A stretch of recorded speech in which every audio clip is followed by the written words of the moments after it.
खाने होइन हाँस्ने मह। कामको चाप बढ्दै गएपछि पुतली सडकको अफिस हाम्रो लागि साँघुरो हुन थाल्यो।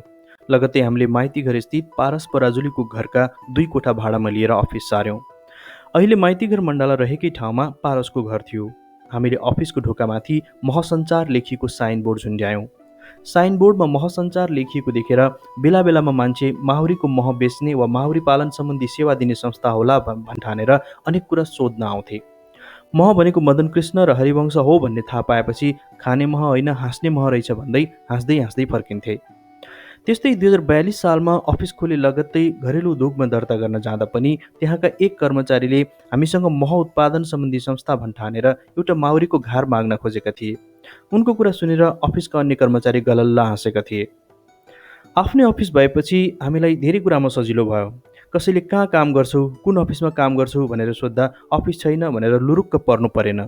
कसैले कहाँ काम गर्छौ भनेर सोद्धा गौरव साथ छाती फुलाएर हामीले आफ्नो अफिसको नाम र आफ्नो काम भन्न सक्ने भयौँ। सरकारी अफिसका कर्मचारी हुन्थ्यौँ भने निश्चित समय मात्रै आलटाल गरेर काम गरिन्थ्यो। तर आफ्नै अफिस र आफ्नै काम भएकै कारण हरि र म झिसमिसेमै अफिस आइपुग्थ्यौँ। कहिले बेस्कन पानी परेको हुन्थ्यो, कहिले झिसमिसी उज्यालो मात्र भएको हुन्थ्यो त कहिले धुम्म हुस्सु लागिरहेको हुन्थ्यो। हामीलाई घाम, पानी, हुस्सु, असिना, अँध्यारो, उज्यालो कसैको वास्ता थिएन। वास्ता थियो त आफूले गर्नुपर्ने कामको। हामी अफिसको ताल्चा आफै खोल्थ्यौँ, कोठा आफै सफा गर्थ्यौँ। मैले कुचो लगाउँदा हरिले टेबल र मेज पुस्थे, हरिले कुचो लगाउँदा मैले टेबल मेज पुस्थेँ। बिजुलीबाट पानी तताउने एउटा मग जस्तै भाँडा थियो। त्यही भाँडामा कहिले हरिले र कहिले मैले चिया खानको लागि पानी बसाल्थ्यौँ। इलेक्ट्रिक भाँडोमा पानी बसालेर हामी दुई मस्तले गफ गर्दै हाँस्दै ठट्टा गर्दै प्रहसन लेखिरहेका हुन्थ्यौँ। त्यसरी मस्तले एकचित्त भएर प्रहसन लेख्दै गर्दा मेरो मन नै ढुकढुक हुने गरी हरिवंश एक्कासी ओहो भनेर कराउँथे। झसङ्ग भएर जुरुक्क उठ्थे र 1 घन्टा अघि पानी बसालेको इलेक्ट्रिक भाँडो हेर्न दगुर्दै जान्थे। भाँडोको पानी सुकेर रातो भएर पनि डढेर कालै भइसकेको हुन्थ्यो। कामै नलाग्ने गरी भाँडो डढेको देखेर हरिवंश ठुलै गल्ती गरे चाहिँ गरेर अप्ठ्यारो मान्थे। उनले आफ्नो गल्तीमा अप्ठ्यारो मानेको देखेर मलाई एकदमै हाँसो उठ्थ्यो। यस्तै गल्ती बारम्बार मबाट पनि हुन्थे। त्यस्तो बेला म पनि हरिले जस्तै ओहो भनेर कराउँथेँ, झसङ्ग भएर जुरुक्क उठ्थेँ र 1 घन्टा अघि पानी बसालेको इलेक्ट्रिक भाँडो हेर्न दगुर्दै जान्थेँ। हरिले जस्तै आफ्नो बेहोसीमा म पनि अप्ठ्यारो मान्थेँ। मैले गरेको गल्ती देखेर हरिवंश मरिमरि हाँस्थे र केही नभए जसरी भन्थे, केही छैन दाई, यो भाँडो डढ्यो, अर्को किनौला के भो र। यसरी प्रहसनहरू लेख्ने सुरमा हरि र मैले धेरैवटा पानी तताउने इलेक्ट्रिक भाँडा डढायौँ। महसञ्चारमा हाकिम र पिएन गरेर जम्मा 2जना स्टाफ थिए। एकजना हरिवंश र अर्को म। हरिवंशको हाकिम म, मेरो हाकिम हरिवंश। हरिवंशको पिएन म, मेरो पिएन हरिवंश। हामी दुई मध्ये जो पहिले अफिस पुग्थ्यो उही हाकिम सर फुर्तीका साथ कुर्सीमा बस्थ्यो। जो अबेर पुग्थ्यो ऊ अलि लुरुक्क परेर अफिसभित्र छिर्थ्यो। जो धेरै नै ढिला पुग्थ्यो उसले छिटो पुग्नेसँग माफी माग्थ्यौँ। हामी दुई एक अर्कालाई आदर गर्थ्यौँ, माया गर्थ्यौँ, स्याहार गर्थ्यौँ र जतन गर्थ्यौँ। यो क्रम सधैँ चलिरह्यो। यही अफिसमा बसेर हरिवंश र मैले थुप्रै प्रहसन लेख्यौँ। त्यो देखाउने सिलसिलामा कैयौँ देश पनि घुम्यौँ। हाम्रो कामको दायरा बिस्तारै फराकिलो बन्दै गएको थियो। रेडियो र टिभीका लागि विज्ञापन सामग्री बनाउनुका अलावा हामी नाटक, प्रहसन र टेलिचलचित्र निर्माणमा ध्यान केन्द्रित गर्न थाल्यौँ। महसञ्चार विज्ञापन एजेन्सीकै रूपमा दर्ता भएकै कारण सुरुवाती दिनमा कमर्सियल विज्ञापन निर्माणमा धेरै समय खर्चिए पनि बिस्तारै हामी त्यसबाट टाढियौँ। निजी कम्पनीहरू हरिवंश र मलाई नै विज्ञापन सामग्रीमा खेल्न अनुरोध गर्थे। त्यस्ता सामग्रीमा हाम्रो स्वर नै चाहियो भन्थे। तर हामीले नयाँ नयाँ कलाकारलाई त्यस्ता सामग्रीमा अभिनय गरायौँ। विज्ञापन सामग्री उत्पादनबाट कमाइ त हुन्थ्यो, तर आफ्नो नाम आउँदैन थियो। त्यसैले पनि हामी बिस्तारै त्यस्ता सामग्रीको उत्पादन कम र नाटक, प्रहसन लेख्ने एवं अभिनय गर्नेमा धेरै समय खर्चिन थाल्यौँ। खुत्रुक्कै खुत्रुके कलाकारिताको क्षेत्रमा काम गर्दै जाँदा समयक्रममा विभिन्न आयोजकसँग चिनजानी बढ्दै गयो। समाज सेवाको भावना राखेर आयोजना गरिएका सांस्कृतिक कार्यक्रमबाट प्राप्त आम्दानी विभिन्न सामाजिक काममा खर्च भएको देख्न पायौँ। जसले गर्दा हरि र मेरो मनमा पनि समाजको लागि केही गर्न पाए हुन्थ्यो भन्ने इच्छा पलाउन थाल्यो। तर इच्छा मात्र पलाएर के गर्नु? हामीसँग सामाजिक काम गर्न सक्ने पैसा थिएन। जब प्रहसनहरू देखाएर धेरथोर आम्दानी हुन थाल्यो, हामी आर्थिक रूपमा अलिक बलियो हुन थाल्यौँ। त्यसताका 100 नाटक देखाए बापत बढीमा 5,000 पारिश्रमिक लिन्थ्यौँ। सबै खर्च कटाउँदा हरि र मेरो हातमा कहिले 700-800 त कहिले 400-500 रुपियाँ मात्रै पर्थ्यो। त्यसपछि हामीले समाज सेवाको लागि आम्दानीको 10% रकम छुट्याउन थाल्यौँ। खुत्रुकेमा थोरै थोरै रकम जम्मा गरे झैँ गरी हामीले राष्ट्रिय वाणिज्य बैङ्कमा छुट्टै खाता खोलेर पैसा जम्मा गर्न थाल्यौँ। एकपटक हामी विज्ञापन नाटक देखाउन नारायणगढ पुगेका थियौँ। त्यहाँ मेरा पुराना चिनेजानीका दाइ थिए प्रसाद श्रेष्ठ। गायक भएकै कारण उनीसँग मेरो आत्मिक सम्बन्ध थियो। चितवन पुगेका बेला उनीसँग भेट नगरी म कहिल्यै फर्किँदैन थिएँ।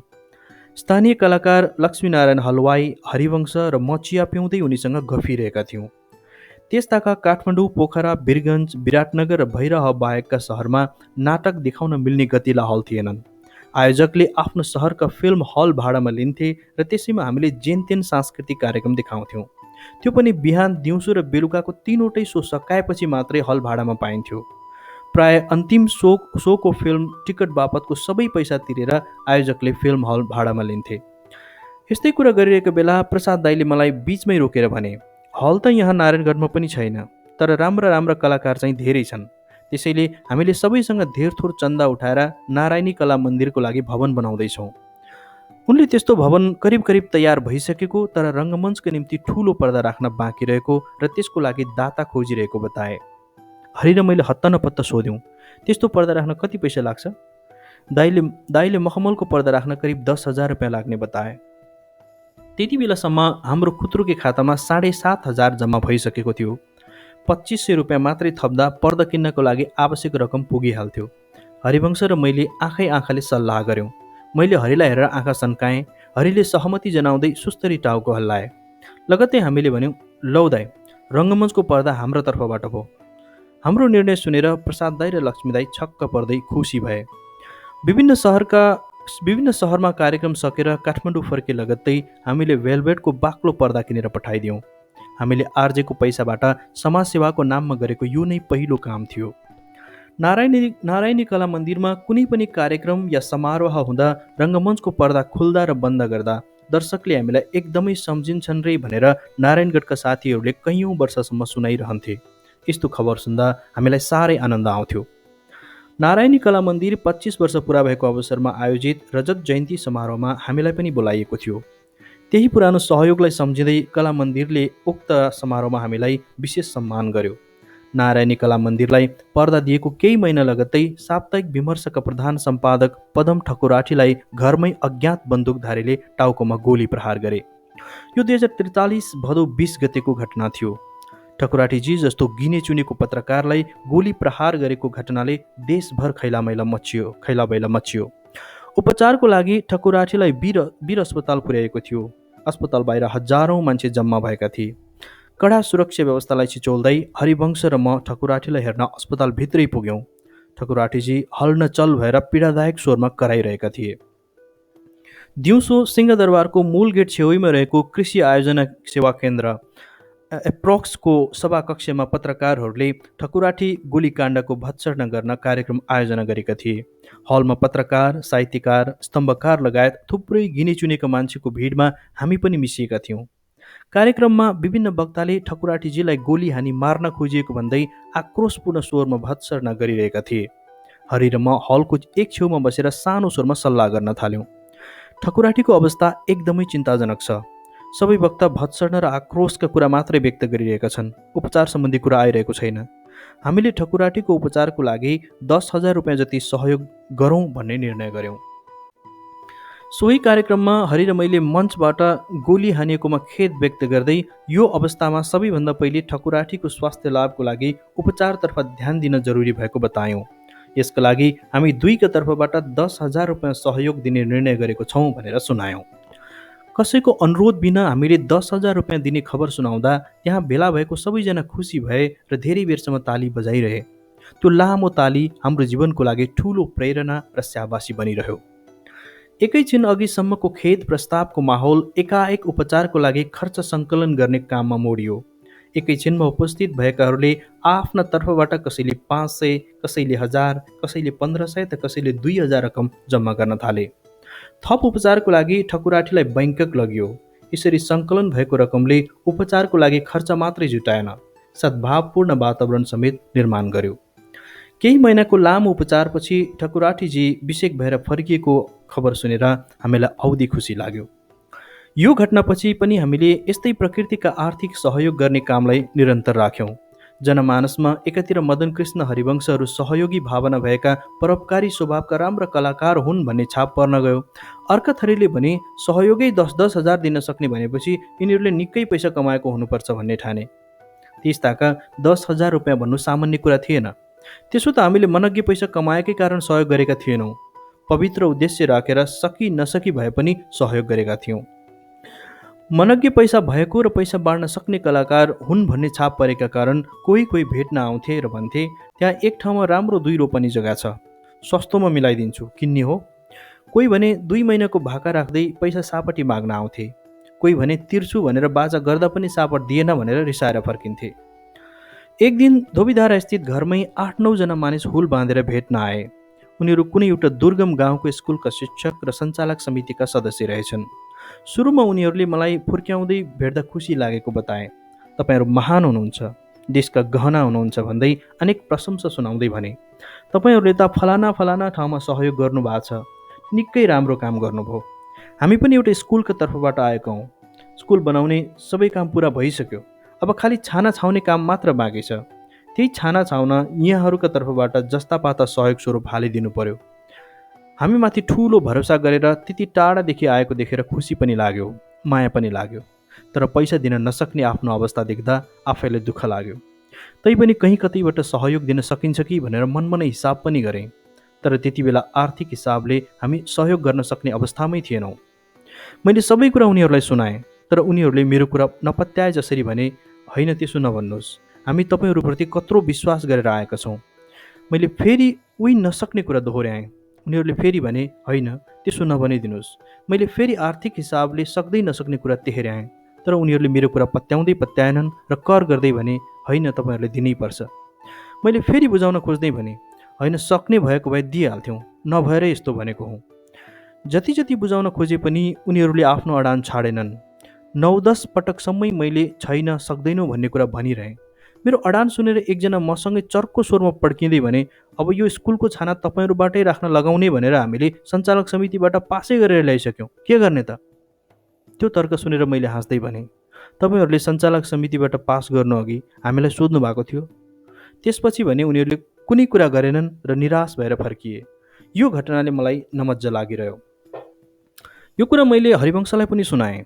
हरिले भने, दिन सक्ने भए दिन हुन्थ्यो दाइ, नसकेपछि के गर्नु? हामीले आर्थिक रूपमा सक्ने भएपछि दिउँला भनेर कुरा गऱ्यौँ। यस्तै प्रसङ्ग पटक पटक दोहोरिए। पटक पटक नै हामीलाई नमज्जा लागिरह्यो। त्यसपछि हरि र म पटकी रूपमा पैसा बाँड्ने काम ठिक होइन भन्ने निष्कर्षमा पुग्यौँ र खुत्रुके बचत भनेर पैसा छुट्याउने कामै रोकिदियौँ। एक दिन हरि र म महसञ्चारको अफिसमा बसेर नयाँ प्रहसनको स्क्रिप्ट लेखिरहेका थियौँ। कसैले बाहिरबाट ढोका ढकढक्यायो। हामीले को हो बाहिर, ढोका खोलेर आउनुहोस् भने लगत्तै एकजना व्यक्ति 2 हातले बैशाखी टेकेर नमस्कार भन्दै भित्र छिरे। एउटा खुट्टा नभएका ती व्यक्तिलाई देखेर हाम्रो हेराइ केही फरक भयो। विनम्र भएर सोध्यौँ, कसलाई भेट्न आउनुभएको हो? ती व्यक्तिले हामीलाई नै भेट्न आएको बताएर नम्र स्वरमा भने, तपाईँहरू काम गरिरहेको ठाउँमा म यसरी आउँदा डिस्टर्ब भयो होला, त्यसमा क्षमा चाहन्छु। ती मान्छेले ढोकामै उभिएर आफू माग्न नआएको प्रश्न पार्दै भने, बैशाखी टेकेको देखेर मान्छेहरू माग्न आएको भन्ठानेर 1 मोहर 1 रुपियाँ फ्याँकिदिन्छन्। त्यति बेला मलाई एकदमै अपमान महसुस हुन्छ, असाध्यै दुःख लाग्छ। उनले कसैसँग कहिल्यै पैसा नमागेको र आफूसँग लुगा सिउने सिप रहेको बताउँदै भने, एउटा खुट्टा नभएको कारण म भुइँमा बसेर लुगा सिउन सक्दिनँ, तर कुर्सीमा बसेर एउटा खुट्टाले मेसिन चलाएर लुगा सिउन भने सक्छु। उनले नम्र स्वरमा थपे, तपाईँहरूले ठाउँ ठाउँमा सहयोग गर्नुभएको कुरा मैले अखबारमा पढेको छु। त्यसैले तपाईँहरूलाई गाह्रो हुँदैन भने मलाई खुट्टाले चलाउन मिल्ने लुगा सिउने एउटा मेसिन किनिदिनुहोस्। त्यसको लागि मेरो हातमा पैसा होइन, मेसिन नै किनेर दिनुहोस्। म त्यो मेसिनमा तपाईँहरूबाट सहयोग प्राप्त भएको भनेर लेखेरै राख्छु। ती व्यक्तिको काम गरेर खाने र आफूले जानेको सिपको सदुपयोग गरेर बाँच्ने इच्छा देखेर हामीले तुरुन्त उनको आग्रह स्वीकार गऱ्यौँ। तर हाम्रो शर्त थियो, हामीले किनिदिएको मेसिनमा हाम्रो नाम नलेख्ने। 1-2 दिनमै हामीले न्यु रोडबाट लुगा सिउने मेसिन किनेर तिनलाई दियौँ। एक दिन कसैले सुनाएको थियो, ती व्यक्ति ललितपुरतिर लुगा सिउने काम गर्छन् रे। ती व्यक्तिको मायालाग्दो अनुहार, आफ्नो सिपप्रतिको आत्मविश्वास, सकारात्मक सोच र इमान्दारी देखेर त्यो क्षण मेरो मनमा बसिरह्यो। मेरै बलि लिनु। जितपुर फेदी गाउँमा हरेक वर्ष मङ्सिरमा पर्ने योमरी पुनीका दिन भीमसेनको मूर्तिलाई पूजा गरेर गुठी मनाउने चलन छ। त्यस गुठीका गुठियारहरू मध्येकै थकाली मानिन्छ हाम्रो परिवार। नेवारी भाषामा मुली अथवा जेठोलाई थकाली भनिन्छ। गुठी मनाउनु 1-2 हप्ता अघि सबै गुठियार बसेर यसपालि गुठी कसरी मनाउने, कति कति खर्च गर्ने, बलि दिनेलाई के गर्ने, राँगा बोका र कुखुरा कुन चाहिँ बलि दिने भनेर छलफल हुन्थ्यो। एउटा कुखुराको भाले 10-12 रुपियाँ पर्छ। बोका राँगाको बलि कसरी दिन सकिएला र? कुखुरा नै बलि दिउँ भनेर कसैले प्रस्ताव गर्थ्यो। सुरुमा त सबै गुठियारले एकमत जनाउँथे, तर बिचमा एउटा गुठियारले बुद्धि लडाउँदै पक्क बोल्थ्यो, तपाईँहरूले भन्नुभएको कुरा त ठिकै हो, तर यसमा अलिकति पैसा थप्यो भने त बोका नै आउँछ नि। बलि दिने कुरामा किन कन्जुसाइ गर्ने? त्यसपछि अर्को विद्वान गुठियारले सही थप्दै फेरि आफ्नो तर्क पेश गर्थ्यो। हेर्नुहोस्, उहाँले भन्नुभएको कुरा पनि सही हो, तर मेरो विचारमा त्यो बोका किन्ने पैसामा सबैले यति यति पैसा थप्यो भने त राँगा नै आउँछ नि। देउतालाई बलि चढाउने कुरामा किन कन्जुसाइ गर्ने? अन्तिममा उसको कुरामा सबैले हो ठिक ठिक भनेर थप्पडी बजाउँदै सहमति जनाउँथे र आखिरमा राँगाकै बलि दिइन्थ्यो। म सानो छँदा कुखुरा, बोका र राँगोलाई रेटेर बलि दिएको देख्दा रमाइलो लाग्थ्यो। अझ रगत थाप्नलाई म घरबाट खुसी हुँदै बाटा बोकेरै जान्थेँ। आफूलाई सानो घाउचोट लाग्दा जति दुखे पनि बोका, कुखुरा र राँगाहरूलाई चाहिँ घाँटी नै रेट्दा पनि खास दुख्दैन होला जस्तो लाग्थ्यो। बाल्यकालदेखि नै घरमा पुराण सुनेको प्रभावले हो या 20-22 वर्षको उमेरदेखि नै आध्यात्मिक कुरा गर्ने खालको साथीको सङ्गतले हो, कलेजको पढाइ सुरु गरेदेखि नै देवताको थानमा बलि दिएको सधैँ मलाई कस्तो कस्तो लागिरहन्थ्यो। त्यसो त जागिर सुरु गरेपछि वर्षौंसम्म म आफ्नो कार्यव्यस्तताले गर्दा गुठीमा जान भ्याइन। एक दिन गुठियारका एक सदस्य इन्द्रभक्त श्रेष्ठले मलाई बाटोमै भेटेर सुनाए, आउने शनिबार गुठियारको छलफल छ मदन दाई, तिमी पनि आऊ, गुठीमा नआएको कति भइसक्यो। उनको कुरा सुनेर मैले भने, हेर भाइ, मलाई त्यो गुठीको पूजामा बलि दिएको हेर्न मन लाग्दैन। त्यसैले गुठी पूजामा बलि नदिने हो भने म आउँछु, बलि नै दिने हो भने म आउँदिन भनेको छु भनेर अरूलाई भनिदेऊ, जाऊ। मेरो कुरा सुनेर साथी इन्द्रभक्त पनि दङ्ग परे। ल उसो भए म गुठियारहरूको छलफलमा त्यही भनिदिन्छु है त भनेर आफ्नो बाटो लागे। इन्द्रभक्तलाई भेटेको केही दिनपछिको शनिबार गुठियारका सदस्य मिटिङ बसेछन्। मिटिङ सकिएपछि मलाई इन्द्रभक्तले खबर पठाए, ल गुठीको पूजामा मदन कृष्ण आउने हो भने बलि नदिने भनेर मिटिङमा निर्णय भएको छ। यसपालि त जसरी भए पनि आउनै पर्छ है। मेरो कुरालाई गुठीका सदस्यहरूले मानिदिएकोमा खुसी लाग्यो। मैले पनि ल ठिक छ, उसो भए यसपालि म जसरी भए पनि आउँछु भनेर खबर पठाएँ। मैले फेरि बिर्सिएला भनेर गुठी पूजा हुने मिति कागजमा टिपेर पनि राखेँ। कुनै घरायसी या व्यक्तिगत काममा जानुपर्ने दिनमा सुटिङका कारणले जान नपाइने हाम्रो एउटा नियमित समस्या नै थियो। गुठी पूजाको दिन पनि महचौतारी टेलिश्रृङ्खलाको एउटा भागको छायाङ्कन चलिरहेको थियो। तैपनि हरिवंशलाई भने, हेर हरि, आज गुठीमा जसरी भए पनि आउँछु भनेर वचन दिएको थिएँ, तर सुटिङ छाड्न मिलिरहेको छैन। त्यसैले आज मेरो रोल नभएको अर्कै सिन सुटिङ गर, म चाहिँ गुठीमा जान्छु है। हरिवंशले मेरो कुरा बुझेर त्यो दिन मैले अभिनय गर्ने सिनको छायाङ्कन अर्को दिनलाई सारे। त्यसरी म छायाङ्कन छाडेर फेदीमा हुने गुठी पूजामा सहभागी हुन गएँ। मलाई देखेर सबै गुठियार दाजुभाइ खुसी भए। केही छिनपछि परम्परालाई तोड्दै बलि बिना पूजा सम्पन्न भयो। सबै गुठियारले यसपालि बलि बिना नै पूजा गरेकोले झन् छिटो छरितो र रमाइलो भयो, खर्च पनि कम भयो, बोकाको आन्द्रभुँडी सफा गर्ने झन्झटिलो काम पनि गर्नु परेन भन्दै हाँसी ठट्टा भयो। गुठियार बीच अबदेखि कहिल्यै पनि बलि नदिने भन्ने सल्लाह भयो। राम्रै भयो, बलि नदिएकै कारण कसैलाई केही विघ्न बाधा भएन। हिन्दू धर्मावलम्बीहरूले प्रत्येक दशैंको अष्टमी, नवमीको दिनमा आफ्नो वाहनलाई बोका, कुखुरा आदिको बलि चढाउँछन्। म चाहिँ वाहनको पूजा गर्दा नरिवल वा अण्डा चढाउँछु। त्यसो गर्दा मलाई आनन्द आउँछ, किनकि नरिवल या अण्डा बलि दिँदा न त नरिवलबाट रगत आउँछ न त अण्डा छटपटिन्छ नै। शनिबार वा मङ्गलबारका दिन देवी देवताको मन्दिरतिर जाँदा भक्तजनहरूले भाकल थियो भन्दै कुखुरा, हाँस, परेवा, बोका आदि ल्याएर बलि चढाउँदै गरेको दृश्य प्राय देखिन्छ। यस्तो काम मेरै परिवारका सदस्यले पनि बेला बेला गर्छन्। तर बलि चढाउँदा देवी देवता भयङ्कर खुसी हुन्छन् भन्ने कुरामा मलाई पटक्कै विश्वास लाग्दैन। एकपल्ट राष्ट्रिय खेलकुद परिषदले साफ गेम हुँदा फुटबलको फाइनल गेम जितिन्छ भनेर पञ्चबली दिएको थियो। तर फाइनलमा पुग्नु त परै जाओस्, सेमी फाइनलमै हार्यो। बलि दिएर पनि गेम जितिन्छ कहीँ? बलि दिएर गेम जितिने भए संसारमा यति महँगा प्रशिक्षकको खाँचै पर्ने थिएन नि।